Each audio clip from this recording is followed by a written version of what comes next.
Friend, so much has happened since I last spoke to you. At the outset, if I sound a little off, I am a little off.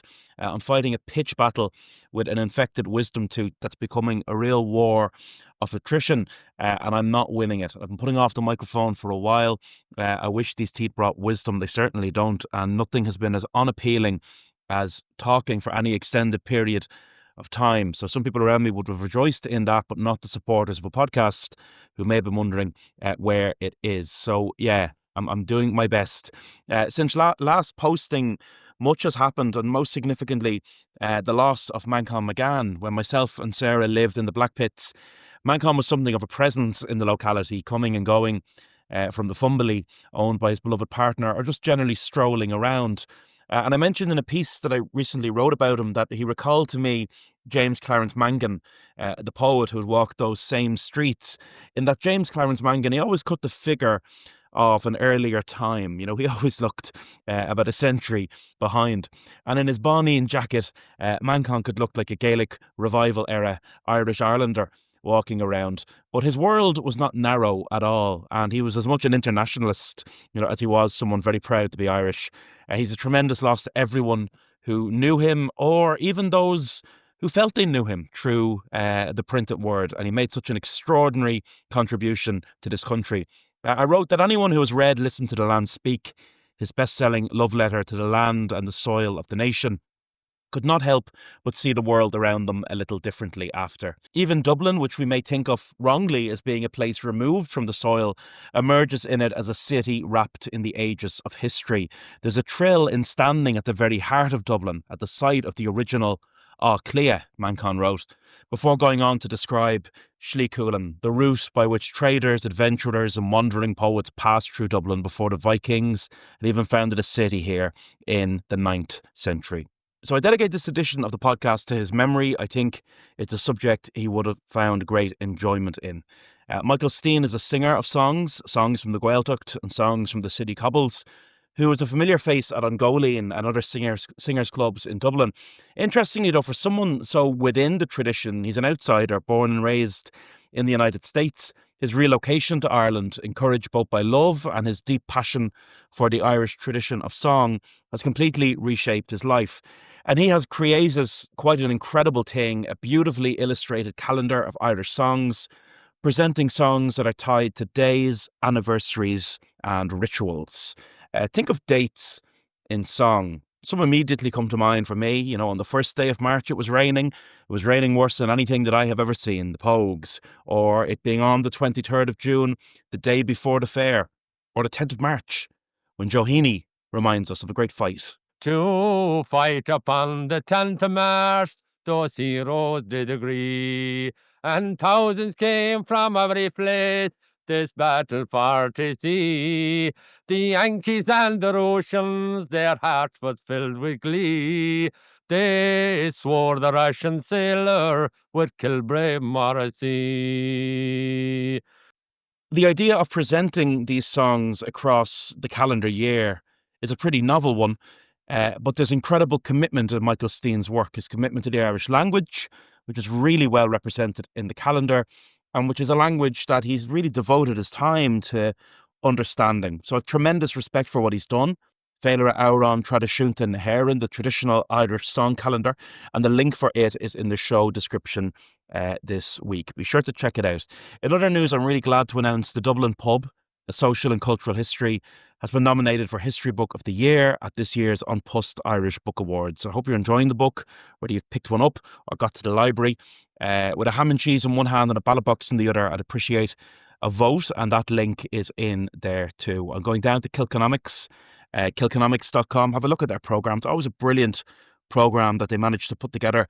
And I'll be down in Kilkenny talking about the book and the economics of the pub. Lots of shows coming quickly now. Ned Guinness will be on. Yes, Ned Guinness, Frank McNally and others. But thanks as ever for tuning in, and enjoy this edition of the podcast.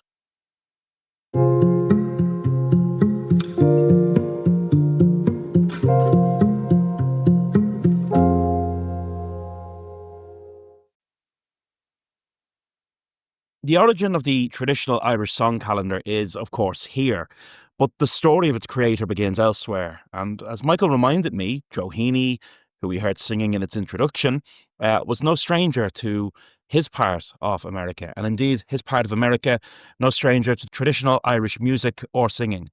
I'm originally from a suburb of Detroit called Rochester, Michigan, which is the ceded territories of the Potawatomi, the Odawa, the Ojibwe, and the Wyandot peoples. But nowadays it's called Rochester, Michigan. But yeah, I now reside in Fingal in Balbriggan. But yeah, my wife Annie is from Blanchardstown, is a traditional singer, and we met through the Irish traditional singing community around the world. I was living in Portland, Oregon, and had been running a monthly session called Ihan and Nauran. I started about 8 years ago, and it's still going as a monthly session. There's another guy who's running it now, and through that I got the bug, more and more. There were interestingly, in the Pacific Northwest of the United States, there's a niche group of people who are very interested in the Irish language and in unaccompanied song. Like Joe Heaney would have spent his last decade or so of life in Seattle. Martin Hayes was up in Seattle for a while, and Micheál O'Donnell and Kevin Burke put down roots in Portland, Oregon, and they even made an album called Portland, Oregon there. So there's all sorts of people in the Pacific Northwest, love Irish traditional music, are interested in Gaeilge, in Sean-Nósing. There's an annual Sean-Nós Northwest Festival. They bring over the Corny Rita winner to teach songs in Irish through Evergreen College. So I caught the bug in the Pacific Northwest and started coming to Ireland, attending like the Frank Hart Festival or the Inishowen Traditional Singers Weekend. I was bopping around Gaeltacht communities trying to learn here about 5 years ago. If you're interested in Irish folklore, you may have come across folklore.ie, an extraordinary website overseen by Michael Fortune, a living online archive centred on the work and practice of Michael. Michael Fortune's an extraordinary collector who has no fear of getting into the mix and meeting people. And to keep with a team, Manchán Magan said about him, there have only been a few true pioneers in the field of folklore collecting in Ireland. Guardians, sacred recorders of our lore, who have collected and documented the treasures of folk tradition. And without doubt, Michael Fortune is one of them. Every year, Fortune does a calendar, I kid you not, of Irish dressers. The dressers in people's homes can tell us extraordinary stories of craftsmanship, family, folklore. That shaped Michael Steen's thinking of the possibilities of a calendar. But so did the sessions that he attends, where he noticed something. Singers seem to naturally respond to different times of the calendar year. Well, I should give a shout out to an amazing Irish creative and folklorist called Michael Fortune. I'd say he made an amazing calendar that's in its 6th year that everyone should check out on folklore.ie. Called the Irish Dresser Calendar. And he is so incredible. Like, I think in 100 years, people will look back on what Michael Fortune has done and view him same tier as Alan Lomax or anyone like that. I think his contributions people don't even realize the depth of what he's recording and documenting. But he made a calendar that has a few QR codes in it where you learn about maybe folklore of a day of the year, or the story behind this photo he took of a woman with her dresser in Connemara or something, or Wexford. And I bought that calendar as gifts for all our relations a couple of years ago, and that must have been bopping around in the back of my mind. But then if you go to any singing session throughout the year, whether it's the Goleen, whether it's Larry, I go to the Drogheda Singer Circle sometimes, or you head down to Wexford, or the Cork Singers Club Sunday nights and on Spalpeen Fánach is going strong for many years now. You start to notice that singers sing particular types of songs depending on what day it is, what month it is, what holiday is nearby, what season it is, even what the weather is like outside. Ooh. And I distinctly remember being in Ongoleen one night, and that session happened to fall on the 10th of March. And someone had the mind to sing Morrissey and the Russian Sailor, because there's the line, "To fight upon the 10th of March, those heroes did agree," is in the song. And he sang it, and I was like, geez, these singers, the memory that these singers have to think about that if you hang out with them throughout the year, you're going to hear, oh, Jerry's going to sing about the Titanic because it's April again. his Yeah. song about the sinking of the Titanic. Or now it's getting closer to Easter. People are going to bring out Easter Rising songs or more religious repertoire about Good Friday or about Easter Sunday. Yeah. So it kind of just came into my mind organically by participating in the tradition. You just start to realize that I think singers are like birds. You know, the cuckoo sings in April, and traditional singers sing songs about the season that you're in. Given the weekend that's in it, I think we'll start with a song that, in its own way, involves Áras an Uachtaráin. In recent years, our president, Michael D. Higgins, nice to be able to still say that, pardoned a man called John Twiss from Castle Island. Sentenced to hang in 1895 for the murder of James Donovan. Donovan was an agent for landlords who resided in the houses of the evicted to stop people repossessing them, so not a very popular character. Donovan was unpopular, certainly, but whoever killed him, it wasn't John Twiss. He couldn't have done it. 40,000 signatories of a petition agreed. He didn't match the case. He was not the first innocent man to hang in Ireland, and Michael explains, before singing a verse of it, the background. Only in the last 5 years or so, Michael D. Higgins pardoned John Twiss officially, and John Twiss was a labourer in Kerry, and at the time the moonlighters were going around, and they were putting manners on the emergency men who were holding down sites where families had been evicted from. Some poor person had the job of like staying in some place where people had been kicked out of to keep people from coming back, right? And the white boys, they were called, or the moonlighters, would go around kind of, they'd blacken their faces.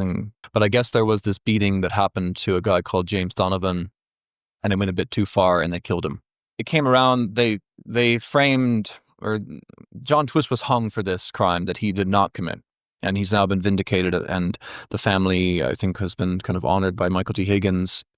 But it was an amazing thing because people from around Ireland, I think tens of thousands of petitions were signed in Cork City alone to save John Twiss's life, that he was innocent. The evidence was flimsy, like where he was, there was no way he could have made it there. But listen, when you're a poor working class farmer person like it. So the song means a lot to the people of Moose Cree and the people of West Cork and Kerry, about being a person from that area and how you might not always be given the proper respect. Farewell, my dearest sister Jane, your fond and last adieu. At the early age of 35, I must now depart from you.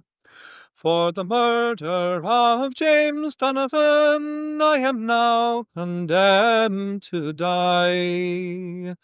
On the 9th of February, 95, upon the scaffold high.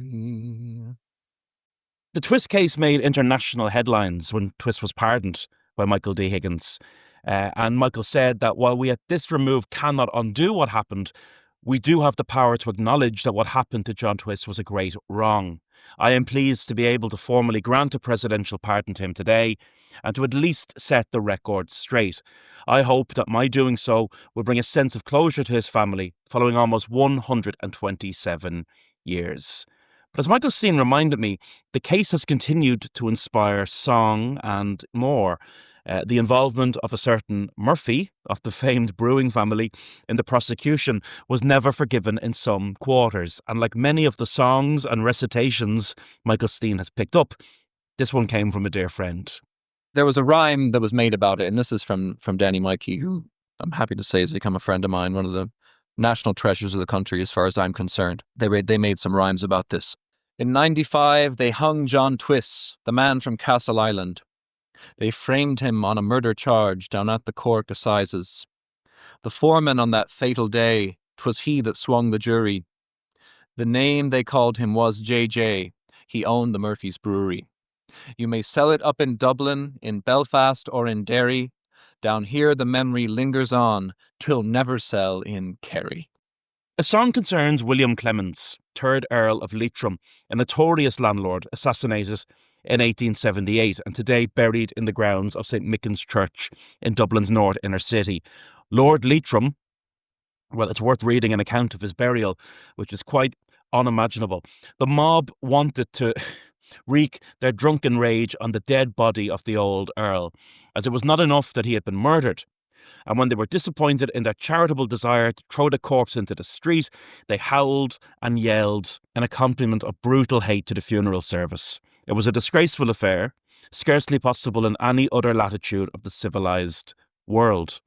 And there were, Michael pointed out to me, lots of songs about this really unpopular landlord, Lord Leitrim, few of them kind. Yeah, what a song, and sung by Donal Maguire, one of the best singers of the country as far as I'm concerned here. This is an example of a song that tons of ballads were written about, and if you look in the schools collection of the National Folklore Collection and just type in Lord Leitrim, you'll see all these different songs written about this. I suppose you'd call it assassination or something that occurred of this particularly cruel landlord up in Leitrim. But the connection to Dublin is fun. It is a fun anecdote that was recalled by the great song collector and Facebook poster Jim Carroll, who recorded all these amazing recordings of travelers and stuff. But he wrote a lovely piece about this song that I found, and he remembers that Tom Munnelly, the great folk song collector, he was it at a session at the Tradition Club in Dublin, and he was with some fiddlers from Donegal, and they were walking through Smithfield, I suppose it is, and they were passing by St. Michan's Church, and they said to Tom Munnelly, "Hold on a second, we have to do something." He said, "Oh, okay," and they went and they emptied their bladders against the wall of the church near to the graveyard, and he said, "Oh, well, because that's where this Lord Leitrim is buried." And they said, "We always like to pay our respects to his lordship when we come to Dublin." It been on the 2nd of April, this old debaucher left his den. He left bailiffs, bums, and harlots in the castle of Lochrin. To make 'em and Kincaid he'd give a hellish ball, saying we'll tumble down the cabins in the county Donegal. These two crafty-looking renegades old Shiny did obey, saying we'll hurl out the papish and we'll drown them in the sea. As Cromwell did in days of yore, we'll waste them great and small, and we'll desolate their farms today below in Donegal. With me riddle all the day right, fall all the riddle all the day right, fall de ral de ree. Some of the events that land on this calendar in a big way are not local events per se. So one of the busiest days of the year is that around the Battle of Waterloo. And of course, Napoleon Bonaparte was viewed in some quarters as a friend of Ireland. But there are plenty of songs like The Plains of Waterloo, here from Frank Hart, that mourn the loss of young Irish life on the battlefield in a different uniform. The number of songs made in praise of Napoleon or lamenting Napoleon's loss or hoping for Napoleon to come and liberate Ireland from the crown are amazing. Yeah, you have Frank Hart, of course, made a whole album, My Name is Napoleon Bonaparte, of those songs. But yeah, you'd always hear, if you're in Ungolene around June, people start pulling out their Napoleonic ballads. I approached this young maiden and said, "My fond creature, well may I make inquiry as to what's your true love's name? For I have been in battle where the loud cannons rattle, and by his description, well, I think I know the same. Willie Riley's my love's name, he's a hero of great fame. Although he's gone and left me in sorrow now, 'tis true. No man will me enjoy but my own darling boy, although he's not returning from the plains of Waterloo. And in some unusual cases, we even see events re-emerging over the course of the calendar year. So take the Phoenix Park assassinations, something we've looked at on the podcast before. There are songs in praise of the Invincibles. And believe it or not, there are also ballad sheets condemning their actions in the Phoenix Park. Later, there's even a song celebrating the killing of James Carey, an informer who betrayed his comrades in the Fenian movement. News of Carey's death on a ship far away led to bonfire celebrations on the streets of Dublin, and Pat O'Donnell, the man who killed him, became a folk hero. Geez, there are so many songs made about that. And to this day, Frank Hart started this, but it's kept alive by people like Jerry O'Reilly and folks from Mongolian. Every year, people go to the Phoenix Park where there's that lovely, very discreet cross in the grass. Is it across from the Oris? Yeah. Yeah. And they gather there on May 6th every year and sing these songs commemorating the event. But there's a number of songs about it. And another song, Pat O'Donnell, that's in December about the guy who got the traitor in the end, which is a whole other incredible story.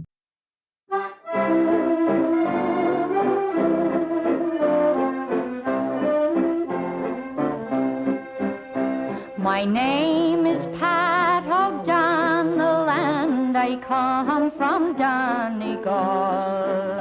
I am, you know, a fighting foe to traitors one and all.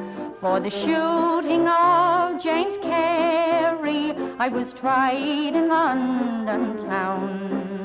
And now upon the gallows high, my life I must lay down. What's striking about this calendar too is that while some of the songs date back centuries, others are of more recent society and its battles. So we have Ewan MacColl with a song about the Dunstores strike. Mary Manning from Kilmainham, a 21-year-old cashier, was put to the test the next morning and she spoke up loud and clear. "Now I'm afraid I cannot serve you that grapefruit South African. Some of us here are opposed to apartheid, 10 young women and 1 young man." Yeah, that's true. I mean, some of the songs Ascuelga are hundreds and hundreds and hundreds of years old, and some of them, written by the likes of Christy Moore or Ewan MacColl or Confada O'Driscoll, Sean Moan, have been written in the last 50 years. But yeah, what a song, 10 Young Women and 1 Young Man by Ewan MacColl. I had to put it in there on the anniversary because the history of solidarity that people in Ireland demonstrate is beautiful, and I think the world is noticing it right now. Dublin's famous O'Connell Street has lost a landmark. The 134-foot-high Nelson's Pillar was blasted by explosives believed to have been planted by members of an extremist group.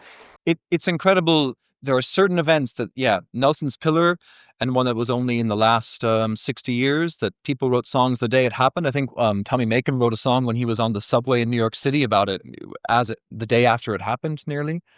And there are other songs from further in the past that it's amazing. The number of songs written about such and such an event, in particular, even written in relation to Dublin specifically, which is our focus today.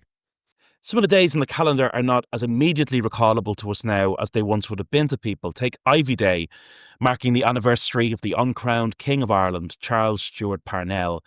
A few diehard Joyceans still mark that one in the Lord Edward, but Parnell deserves his place here. The New York Times told readers of his funeral, "Mr. Parnell was buried today, October 11th, amid warring elements and in the presence of an immense assemblage. As a scene of great but suppressed excitement and of still greater impressiveness, the funeral and its surroundings will never be forgotten by those who witnessed it, and it will long furnish a landmark in the history for Ireland." Yeah, I wasn't aware of Ivy Day until a traditional singer, Eamon Hunt, told me about it. And I don't think it's actually officially marked anymore, but there are still devotees of Parnell. I think he was such a heartthrob. Everyone loved Parnell. And all sorts of songs about Parnell to honor Ivy Day. And one that comes to mind is one that my wife Annie sang, The Blackbird of Avondale, in Luke McManus's great documentary North Circular. It actually opens the movie. The fowler waylaid him in hopes to ensnare 'em. While I here in sorrow his absence beware, it grieves me to think that the walls of Kilmainham surround my dear blackbird of sweet Avondale. And one of the joys of the project has been discovering the songs that may not exist in an easily accessible way and trying to change that. That's true of some great Dublin songs, on things like faction fighting in the 18th century, but it's particularly true in rural Irish song traditions, and one song has been specifically recorded to correct this. But yeah, there was one song I learned about because I talked to singers from different communities, different Gaeltacht communities, different singing communities, because everybody has their own local repertoire and songs that we might not know about. And chatting to a friend of mine, Nisha McCaffil, from Ardara, Donegal, I called him up. He is, by my mind, one of the best singers in the country, and he's a young man. He sings like he's an incredible singer, and he told me about a song that would be sung in his part of the world around the stubble moon, or Gaelic Nagunlach, the harvest moon, or the stubble moon, which is one of the brightest moons of the year, when generally all the fields have been harvested, so you're seeing the stubble of the crops underneath the light of the moon. And he even recalled to me how his granny remembers, like, I think because the moon is so bright around that time of year, that the eels kind of come upstream a little more, and they're very dormant in their activities because it's so bright, and it made it very easy for locals to harvest the eels and enjoy like the meat. I think his granny was remembering how great the meat was from the eels from the harvest moon time. So yeah, Nisha is going to record that song. There's only one recording online, in a kind of buried deep in an archive, and he's agreed to make a new recording for the calendar that people can listen to for it. So it seems we're in a strong place at the moment with singing tradition here. And one great thing about this, as Michael emphasises, and I think McDarragh Yates touched on this on the podcast before too, is the intergenerational nature of it all and the democratic nature of it too. Wow, yeah. I mean, I'm on Cushta Ongolene. I'm on the committee of Ongolene for the last couple of years, and I think this is the 46th year of Ongolene from when it started. And I think the night before Larry got stretched in the back room of the Cobblestone, I think they just celebrated either their 13th or 14th year going. And it's an amazing community. It's intergenerational. There are people in their 60s, 70s, 80s, stalwarts, been going for decades. There are people in their 20s and 30s and 40s who are discovering the scene or who have been involved now for a while. It's a really rich part of our lives, to go to the Teachers Club on a Friday night, hear people from all around the country come in, singing songs, being together. It's downright wholesome, I have to say. So there we have it. Thank you so much to Michael for coming on and explaining the process behind the song calendar. You can see it for yourself at www.songcalendar.ie. It was really nice to meet up and record that chat. I love when guests break into song. It's happened a few times on the podcast now, but it's always a very special thing. I'll be back soon with more episodes on the way. The next one is a chat with Ned Guinness, recorded down in the Liberties. But thank you again for your patience, and I'll see you in the dentist or on the bus.